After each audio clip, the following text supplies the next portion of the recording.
अजितदादांचे space आहे का त्यांचा रोजचा दिनक्रम ठरवायचे अर्थातच विकास पाटील आपल्या सोबत आहेत, जे अत्यंत निकटवर्ती आणि विश्वासू सहकारी म्हणून ओळखले जायचे.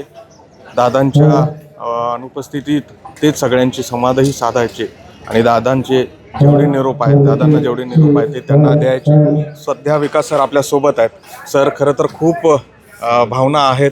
तुम्ही त्यांच्यासोबत अनेक वर्ष काम पाहिलेलं आहे. आज आपण त्यांना शेवटचा निरोप देतोय. मी निशब्द आहे. खूप साऱ्या आठवणी आहेत, परंतु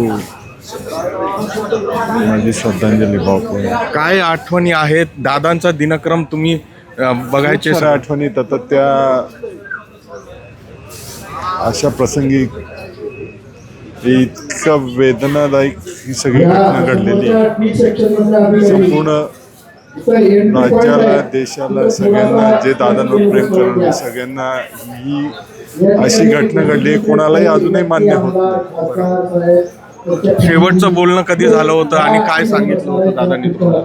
परवाच्या दिवशी बोलणं झालं, काही सूचना दिल्या होत्या कामाच्या बाबतीत.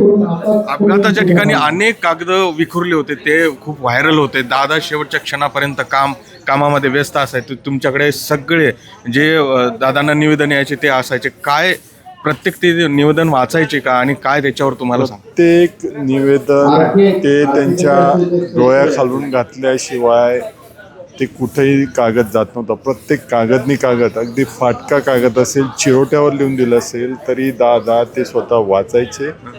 त्याच्यामध्ये मेरिट असेल तर ते ताबडतोब सूचना द्यायचे जे सोबत असेल त्यांना.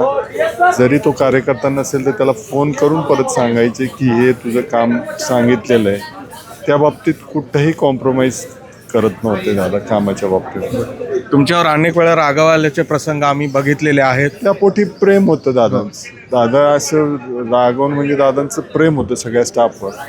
असं कुठलंही हे नसायचं. ते लगेचच समजा काही बोलले असतील तर लगेच पुढच्या मिनिटाला हे बाळा इकडे, ते जे काही हे बाळा करारी आवाज आपल्याला ऐकायला मिळणार नाही आता इथून पुढे आम्हाला सगळ्याच गोष्टी.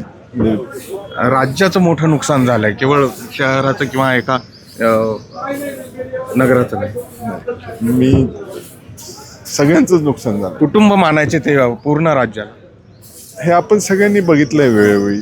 कुठलीही गोष्ट असेल ते प्रत्येक गोष्ट आपण जसं आपल्या घराकरता एवढं लक्ष घालून करतो तसं त्या पद्धतीने कुठलाही विषय असेल ते करत होतो. त्यामुळे आपण बघतोय की भावना ज्या आहेत त्या अनावर होतात. प्रत्येकाच्या शेवटचा निरोप द्यायचा आहे.